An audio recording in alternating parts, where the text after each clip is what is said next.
Dave Birkett here, along with Carlos Monarrez for our final Zoom of the regular season. Carlos, the Detroit Lions are ready to close out another disappointing season. 5-10. They play the Minnesota Vikings Sunday at Ford Field. And look, Carlos, I mean, we don't know exactly what's going to happen, but Matthew Stafford sure looks like he's going to play right now. Practiced on a limited basis Thursday when he wasn't supposed to. Darrell Bevel sounded incredibly optimistic about it. I know you're signing off on this. I know you think it's the right thing for the Lions to do, to play Matthew Stafford week 17, right? Of course. I mean, the fans want to see him in the stadium. They want to see him run out onto the field. There's going to be so much excitement at Ford Field, Dave. It's really important for Matthew Stafford to come out and give the fans what they want. All 250 of them. Yeah. No, this is stupid. It's ridiculous. You know what? I don't even feel bad for him anymore. If he gets hurt again doing something, he has it coming. He's really just this broken shell of a husk of a human walking around right now. There's no reason for him to be out there. He's got his thumb issue. You know what? And I believe he had an issue with his ankle. That was a nothing little thing that happened. I mean, there's probably issues going on with all players that we don't know about, that are just little things that, aren't worthy of the, injury report. But, at this point, I don't know what Stafford's just trying to prove that he's tough. They can go out there, that he's a viable candidate for a trade or to continue with the new coach who comes in, whatever. This is more about Matthew Stafford trying to prove something to himself and to the future employer than he is trying to win a game for the Lions. I don't think so. I think Matthew he's already proven his toughness. He doesn't need to. He's already played 12 seasons. People know what he is. It's not like he's going to increase his value of a trade or increase the likelihood that he stays by what he does. I mean, look, I wrote over the weekend, I would sit Matthew Stafford, that I think it would be the right thing to do. But, I don't know if I've had a change of heart, but I've thought more about this, Carlos, right? And I think, one thing that Darrell Bevel said in his Zoom on Thursday sort of rings with me, right? That sometimes I don't know, it's a mind over matter sort of deal, right? Like if it means enough to you, you want to be out there, and I know you can't overcome all injuries, but I think that's part of it with Stafford. Like, maybe this is his last game in Detroit, and so maybe he wants to be remembered like he always has been, right? This tough guy that fights through things, and who knows what's going to happen this offseason. But I think ultimately he just wants to be playing. That's what he does. And I don't know. Quick story, just popped into my head, right? I equate it to, right? I mean, you play pickup ball, right? Pickup basketball, or you do some of these sports, right? And this is what doesn't get me when people always say, well, what are you playing for? It's the end of the season. There's always stuff to play for, right? When you go play pickup basketball, are you playing not to lose, right? No, you want to kick the other team's butt just so you can win a game. Like, it's the same thing with players. And one time, I'm not equating pickup basketball to NFL football at all, Carlos, but I was thinking about this. This is probably a year and a half ago. I got a tooth knocked out. We're playing basketball, right? Dude, good player, Nick, whatever, right? Gives me a shoulder, right? He's going up, bam. Tooth is hanging sideways, right? I'm bleeding out of my mouth, spitting up in the sink and everything like that. I just sort of kind of knocked it back into my mouth and kept playing just because I wanted to play. I think that's what Stafford is on a much greater level. Like, he just wants to play football. So I don't know. I get it. I understand it in some ways. I would just advise you to not write a column comparing Dave Birkett getting crossed over Matthew Stafford wanting to play in the final game of the season. No, what my point is, if I want to stay out there to play a meaningless pickup game at St. James, the gym at 10:30 on a Tuesday night, when you're always warning me, don't get hurt, I don't want to have to do all the Lions stuff, right? If I'm trying to stay out there to play a meaningless pickup game just for the competitive, reasons of it, and just because, hey, I love playing basketball, right? That's my thing that I do, right? That I can see why a dude who's, this is his career, he's done this for his whole life, but for 12 years in the NFL, why it means enough to him to want to be on the field for, even though the game doesn't mean much in the standings, why he wants to be out there for his teammates and play this game that he derives so much joy from. Well, I think that, a toothless Dave Birkett is an improvement to begin with. So really, you're not really talking apples. No, it resettled, by the way. So good. No, you know what I think? I think Stafford, like a lot of players, in any sport, probably even down to pick up basketball, but especially in the pros, they live in mortal fear of being Wally pipped. They just, the Stafford's greatest fear last week was that Chase Daniel's going to come in and throw 6 touchdown passes. Like that, there could be any doubt. I mean, No. it's not. He's watched Chase Daniel play just like you and I have. That was not happening. Come on. Well, okay, whatever. Maybe it wasn't going to happen, but he was scared of it. Every player, every NFL player knows that their time is coming. That at some point they're going to get passed over. They're going to get, whatever. And it's normal. It's not unique to Stafford. So I don't blame him for living in fear of this. Of if someone comes out and takes his job, or looks good or whatever, And the Chase Daniel thing's a little bit different because he signed to be a backup. Nobody's expecting him to be the Lions starting quarterback next year, on purpose. But he needs to, he knows as well as we all know. We've asked Stafford a lot. The last few weeks, we've been peppering him with, is this your last game? Do you want to be part of a rebuild? Blah, blah, blah. He's not fighting it. He knows the reality. And even though he's kind of saying the right thing, he's not fighting it like, oh no, I'm the quarterback of the Lions. He's ready to go. The only other guy who's more ready to go is Marvin Jones. But those two guys, but Stafford, it's all about, it's a job, it's not a game for them. It's a job. So are you gonna, what is it that puts Stafford in the best position to continue his career as the clock's ticking, as he's about to turn 33? I still can be tough. And he learned, don't forget this. And we all know this, right? You know this, I know, at the beginning of the year or of his career with the China doll stuff, and he missed time. And he learned an important lesson there, that availability is more important than ability. And he had to be on the field. He had to stay on the field. And if you can't stay on the field, you have to have definitely this, narrative around you that you're strong and you're tough and you whatever. And I'll say this to the viewers out there. I believe Stafford is a tough player, but I also believe, and I've talked to enough players, I don't know if you feel the same way, I've talked to enough players off the record, that Stafford's toughness is there's a little too much made of it, because he's not really going through things that other players aren't going through. He plays a very difficult position, but this whole hero quarterback thing has kind of been a narrative that's been perpetuated, partly by Stafford, partly by his wife, partly by the fans. And it's something that we like. We love our hero quarterbacks.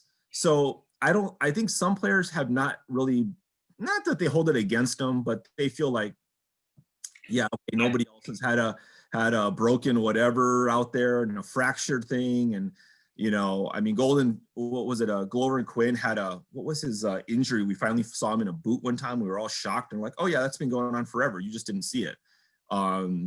So there's enough. I'm just saying I don't think he's dealing with a lot more things than some other players are dealing with. So it's hard for him to show that he's tough. Look, I think you're right in that what happened early in Matthew's career, those first 2 years and really the 2010 season, all he went through that year, have emboldened him to want to play as much as possible, right? To play through some of these injuries that I think would shut a lot of people down. I don't dispute that at all.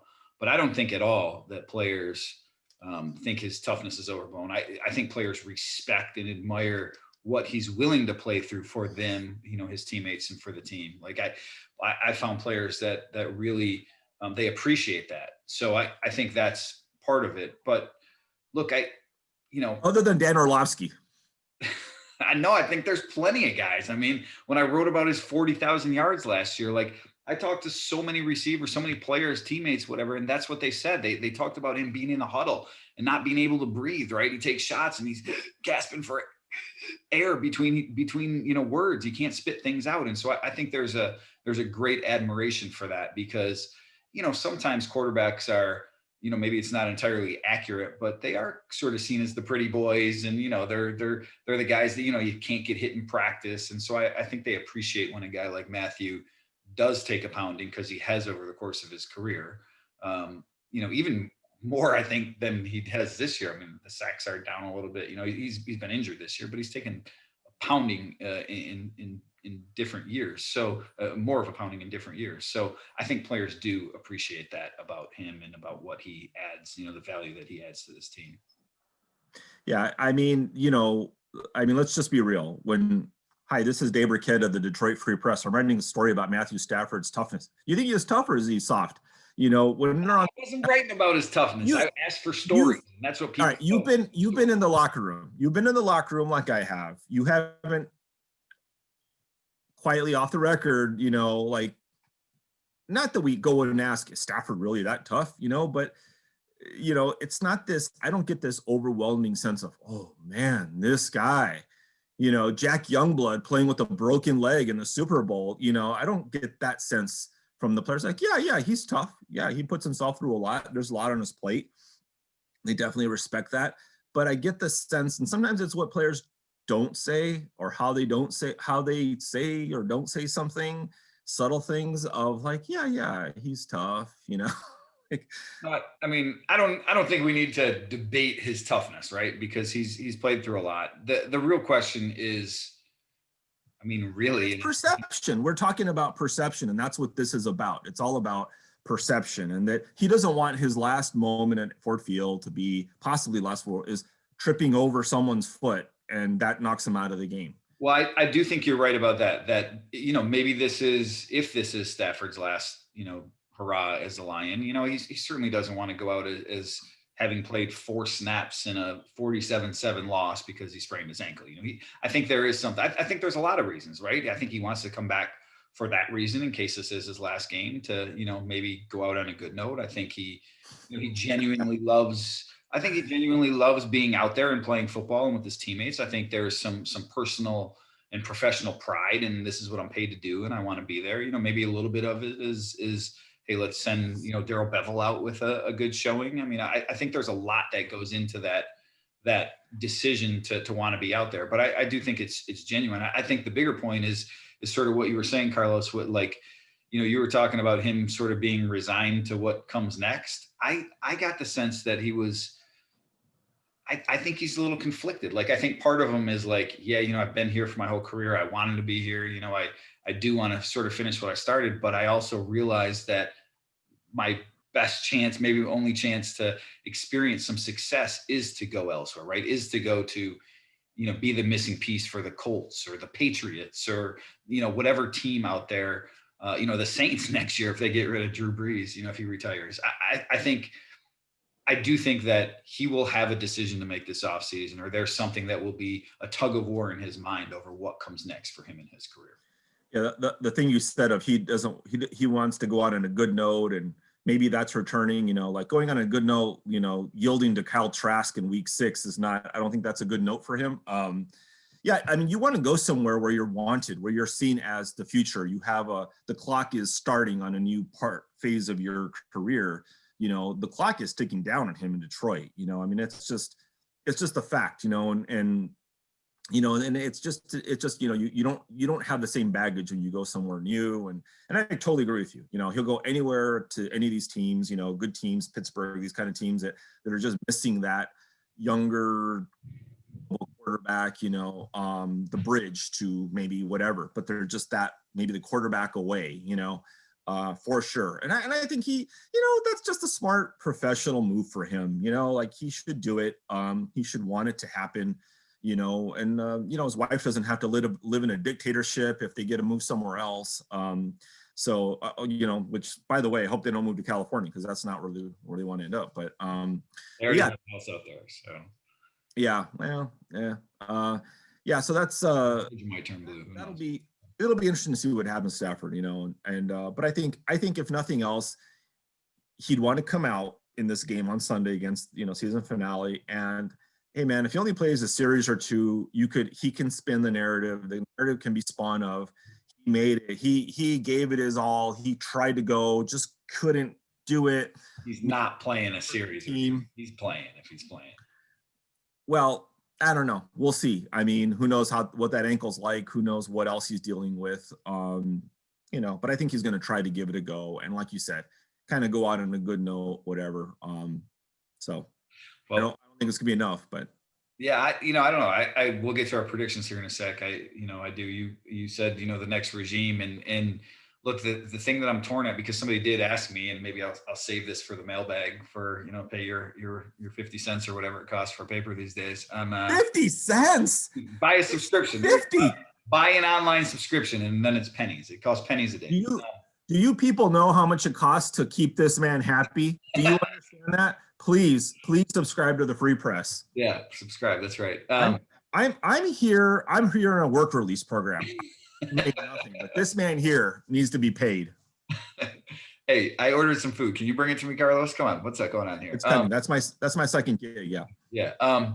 No, but I don't know. You're talking about the regime, and somebody had asked me this question on my mailbag, right? Like, what are the chances that Stafford is quarterbacking this team in week 1? And even though I've written, and I believe that it might be time for the Lions, it is time for the Lions to find, the next quarterback to build around. I don't necessarily think he's gone. And I think a number of these GM candidates, the guys, and I threw some names out, in the, the mailbag tomorrow, like, I think there's a lot of guys that would keep Matthew Stafford and, maybe not be so quick to want to draft a quarterback in round 1, because because I think it's just natural for guys to look at something and say, well, I'm going to do this and I'm going to get this done next year or in a year or two. Right. And so Matthew Stafford is the quickest way for them to win. But, the other side of that is, he does have 5 years left. I mean, probably has 5 pretty good years left if his body holds up, if he stays healthy. Right. Like, at least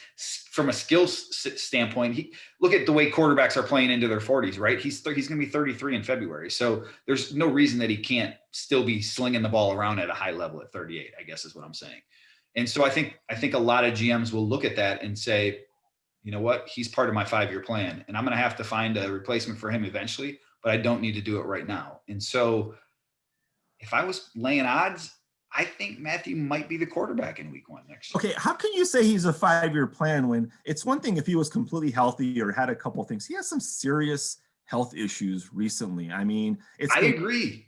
3 straight years. I mean, it's not like he's just, it's like Tom Brady. Tom Brady, I mean, he had that 1 year that he lost, and everything else has been very safe. And Stafford doesn't play that kind of a game where he's, careful with himself and whatever. I mean, I would say, yeah, if you had no injury concerns, maybe you could think 4 or 5 years, but unless you're going to wheel him out there in a wheelchair and he's just going to throw the ball from sitting position, I don't know if you want to think about a plan for Stafford. I'm just trying to put myself into the shoes of the people who make these decisions. And that these people are a little more conservative, right? Their jobs are on the line. So this isn't like you or me or a lot of fans out there who are like, nope, flip the page. That's the quarterback. We're rolling with him going forward. They know what they see, right? And they see Stafford as a good quarterback. And so sometimes it's easier to overlook that. All right, he's had, these back injuries and he's got these 3 injuries that he's dealing with now. And yeah, I'm going to have to find something for him, but we have other issues that we have to fix. So I'm trying to put myself in the shoes of some of these GMs and the people that I talk to around the league who, indications are that, at least for a lot of these guys, they think that Stafford's a good quarterback and that they can continue building with him. And I don't think that, that precludes the Lions from taking a quarterback wherever it is, but I just don't know that, that they'll need to do that right now in year 1. So I just think I could see the Lions bringing Stafford back and rolling with him going forward if he wants to be back. That to me is the bigger question. If Matthew is, to your whole point about, looking at everything around the league and looking at, the possibility of another rebuild and what needs to go on here in Detroit and just saying, you know what, I can win in New Orleans, right? I can win in New England. I can win in Indy, one of these teams that wants me.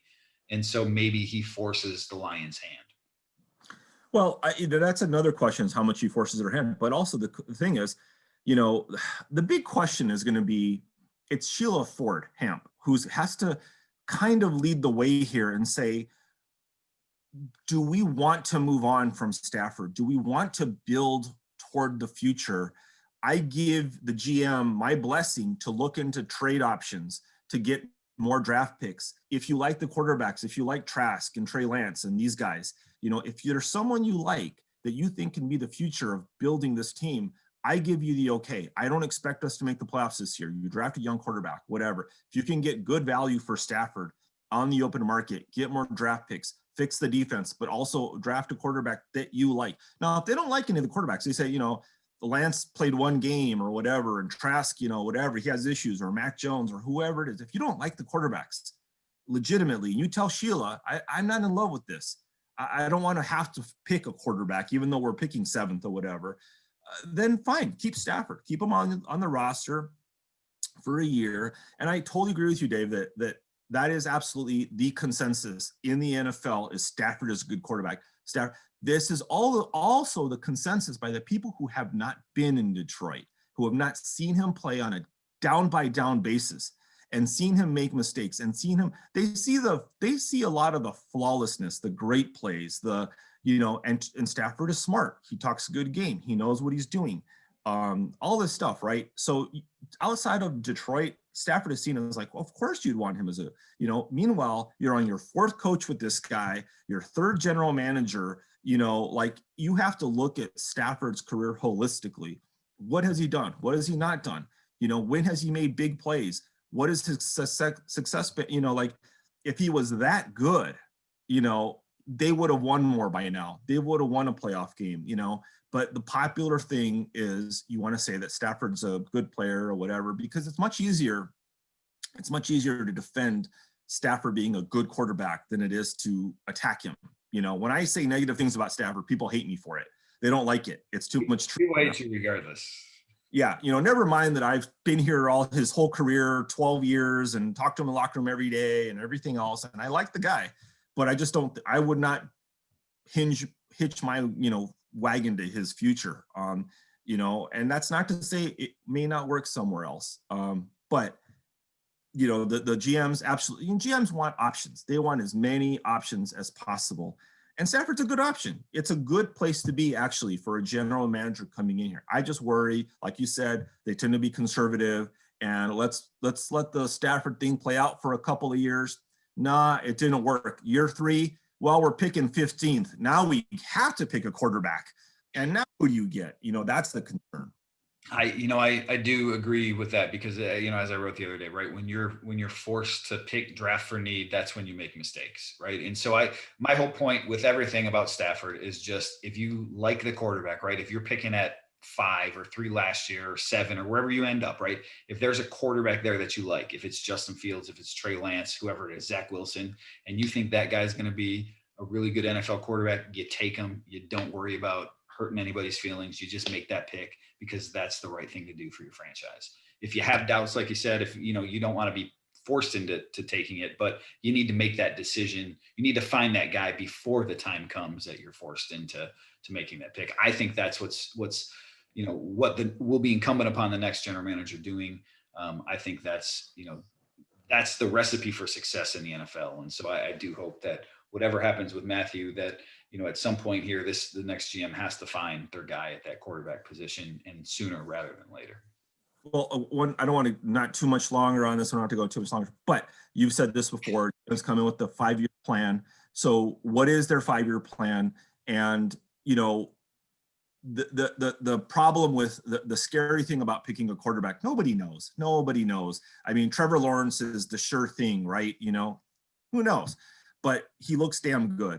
But nobody really knows. So, but picking a quarterback 7th or 6th or whatever, and they don't work out, that's the kind of thing that gets you fired. That's the kind of thing when you make such a big gamble on that and it doesn't work out. It's the kind of stuff that my daughter is banging on the window as we're doing a Zoom, so she's gonna have to wait for a sec. I was just letting her know that here we go. I don't want everyone. Well, who does Avery want to pick? I'll ask her who the quarterback is. I'll ask her when she comes in. But it's the kind of thing that it's going to be safer to pick an offensive lineman or whatever, a defensive end or whatever at 7 or 8, and there's not as much pressure on them. I'm not even going to say tight end, but a quarterback, that dude has to start, and he's got to be your franchise quarterback if you're picking in the top 10. So that's where the conservatism, I think, comes in for general managers, and that's where Sheila and Rod and Chris Spielman all have to be I hope that they tell them, whoever comes in, look, here's your 5-year plan, do it, pursue it. Don't worry about, you're going to get fired and this and that. We're going to let this play out. If you have strong convictions about the quarterback, take them. And if it takes 2-3 years to get them going, whatever, but stick to that, because Stafford, I hope, is not part of the 5-year plan for whoever comes in. Well, I think you're right that next GM should have full reign of football decisions, and I think we'll probably see that play out here in the next 2 weeks, where we'll have a hire, and there's certainly some names that are worth watching. And Carlos, we'll talk about that a little bit next week, I guess, because as we wrap up the season and sort of spin this forward, let's send it. I know we always seem to go long on these, and it's New Year's, and we probably both got things that we're going to do, not going out, but whatever. You tell me, are the Lions, if this is Matthew Stafford's last game, is he going out a winner as a Lion? What's happening week 17, Lions Vikings? Well, I think the Lions, they're both kind of train wrecks, both teams right now. But even though the Vikings won't have Dalvin Cook, his father passed away, so he's missing the game. I think their offense is just a little is better than the Lions offense right now. The defense, both defenses are pretty bad. I think the Vikings are just a little bit better of a team right now. Even with Stafford, I don't think the Lions stand much of a chance to do much offensively, but certainly without him, or compromise Stafford or Chase Daniel or David Blau, whoever is throwing the ball, I don't see it coming out well for them. Vikings are going to win this game 34-20. However, 34 points, Dave, leaves them 1 point shy of tying the 2008 Lions for most points given up in franchise history. And let me leave you with one little nugget, by the way, in case they do, end up allowing 35 or more points and tie that, low point in franchise history for defensive points allowed. First 11 games under Matt Patricia, the Lions allowed 29.8 points per game, 29.8. Under Xavier Darrell Bevel, in the last 4 games, they've allowed 38.5 points per game, 38.5. So almost a 10-point swing there. Nobody listens to me, but I told you this was going to happen. There were going to be COVID issues. There are going to be things. There were going to be discipline problems. The defense was going to get worse, and now they're flirting with historic. And of course, it'll all be Matt Patricia's fault. It's going to be, he led them to this terrible, terrible historic showing. So, yeah. So okay, look, my New Year's resolution for you is to break your man crush on Matt Patricia. Like, it's time for it to go away. Like, A, Darrell Bevel doesn't coach defense. B, he wasn't there along with other coaches last game. It was 47-7. C, this is still the Matt Patricia, Bob Quinn built team style defense or whatever. So your boy genius that was supposed to come in and do all these great things on defense. You're right. He only gave up 30 points a game. Let's create a statue for him, build a statue for him, because best defensive coach the Lions have seen, and it wasn't at all his fault that the Lions have been so trashed the last 3 years. All right. So you're right. But New Year's resolution for you, break that man crush. Let's go on to whoever they're going to hire next. All right. Saleh, Marvin Lewis, whoever it is. I want you to find your good feelings for that coach and keep him along. So, all right. My prediction, Carlos, is, look, I don't know, man, just call it a gut. Like, I just think the Lions are winning. Let's say it. I know it flies in the face of logic. I know how bad the defense has been. But I think Dalvin Cook is that important to the Minnesota Vikings. That's really what it comes down to. If Dalvin Cook was playing, I would pick the Vikings to win. No Dalvin Cook, even though Madison's a good back, he's not Dalvin Cook. Dalvin Cook is one of the 2 best running backs in the NFL.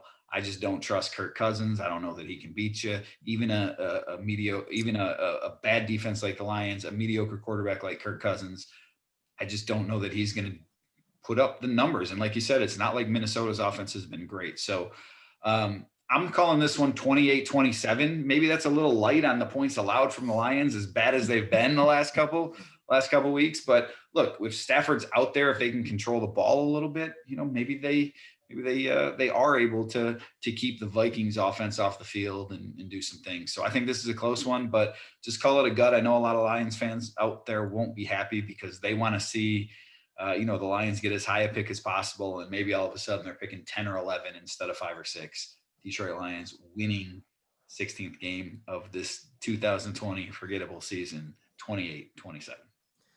I hate to admit it, Dave, but actually I wrote that in my prediction that this would be the most Lions thing ever in winning this game. It would be the absolutely stupidest thing to do, and they would do it.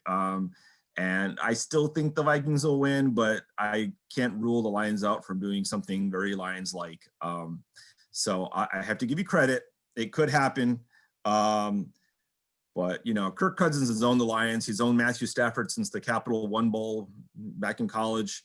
I know you don't like the green and white, Dave. You don't support your school, but I have more faith in Cousins than you do. I'm a Fullerton guy. I am a Cal State Fullerton guy.